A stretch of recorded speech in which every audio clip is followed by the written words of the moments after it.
ஜூலை மாதம் பூக்கும் கொன்றை பூக்கள் போல சேலை கொண்ட பெண்ணின் அங்கம் தோற்றம் காட்டுதே.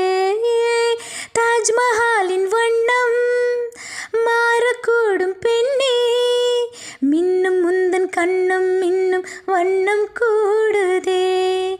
நிறமுள்ள மலர்கள் சோலைக்கு பெருமை, நீயுள்ள ஊரில் வசிப்பது பெருமை. 100 கோடி பெண்கள் உண்டு, உன் போல் யாரும் இல்லையே. ஆனால் கண்ணி உந்தன் கண்கள் கண்கள் மட்டும் காணவில்லையே.